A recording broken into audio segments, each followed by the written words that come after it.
अब एक व्यक्ति मान लो बहुत दरिद्र है, तो ये पूर्वकृत कर्म का ही तो परिणाम है। माने उसने कभी बांटा नहीं, उसने छीना है, उसने झपटा है, उसने केवल बटोरा है, उसने बांटा नहीं।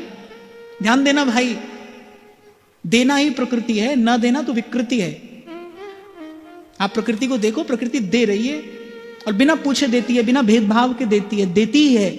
देना प्रकृति है, न देना विकृति है। यदि आप नहीं देते तो बहुत बड़ा विकार है जीवन का, इसका परिणाम आएगा।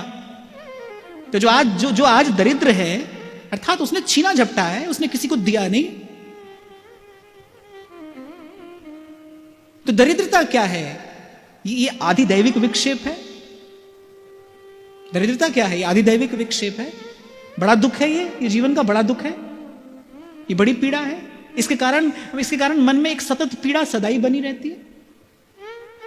आप देखो, कभी कभी छोटा सा बालक मां के गर्भ से जन्म ले रहा है, लेकिन रोगी ही जन्म ले रहा है। ये क्या है? ये पूर्वकृत कर्म का ही तो परिणाम है। नन्हे से बालक ने क्या अहित कर लिया किसी का? ये पूर्वकृत कर्म का ही तो परिणाम है। वो रोग आजीवन विक्षेप बनकर रहेगा। इसलिए संत सावधान करते हैं, भाई करने में सावधान रहिए। कर्म का बीज निष्फल नहीं जाता। जो बीज आपने डाला है फिर वो फलीभूत होगा। जो जस करहि सो तस फल चाखा। इसलिए कर्म करने में सावधान रहना भाई। कर्मजन्य संस्कार, कर्मजन्य विक्षेप एक जन्म नहीं भाई, जन्म जन्म जीव को सताते हैं। इसीलिए तो संत कहते हैं कि सत्संग के अभाव में जीव विचार नहीं कर पाता।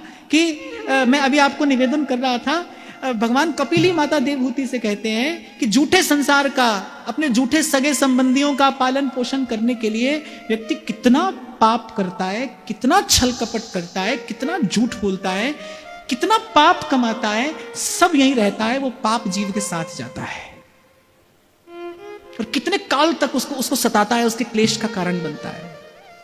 ये जागृति कब होती है? जब संत का शब्द कान में पड़ता है। ये जागृति केवल सत्संग से ही संभव है। इसीलिए मैंने आपको सरल से शब्दों में निवेदन किया, भाई यदि सावधान रहना है तो फिर सत्संग में रहना। सत्संग ही सावधान रख सकता है आपको। ये कोई कथा कहानी नहीं है, ये तो आत्म जागरण की विधा है। सत्संग क्या है? ये तो आत्म जागरण की विधा है। सोए मन को जगाने की विधि है, सोए विवेक को जगाने की विधि है। और पूर्व मैंने आपको एक और बात भी कही थी, भाई विवेक जागा, पर ध्यान रखना फिर भी सो सकता है। वो जागे और जागा रहे। इसलिए गहरी नदिया नाव पुरानी, गहरी नदिया नाव पुरानी। अब विचार करो, नदियां गहरी हो, नाव पुरानी हो, फिर तो भाई जब तक आप सुरक्षित दूसरे किनारे पहुंच ना जाओ तब तक कोई विश्वास नहीं है।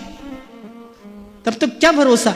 नदियां गहरी है, नाव पुरानी है, कहां भंवर पड़े और नैया डोल जाए। तो जब तक पहुंच नहीं जाओ तब तक गुरु चरणों से लगे रहना, गुरु चरणों से लगे रहना। कछु लेना न देना मगन रहना, कछु लेना न देना मगन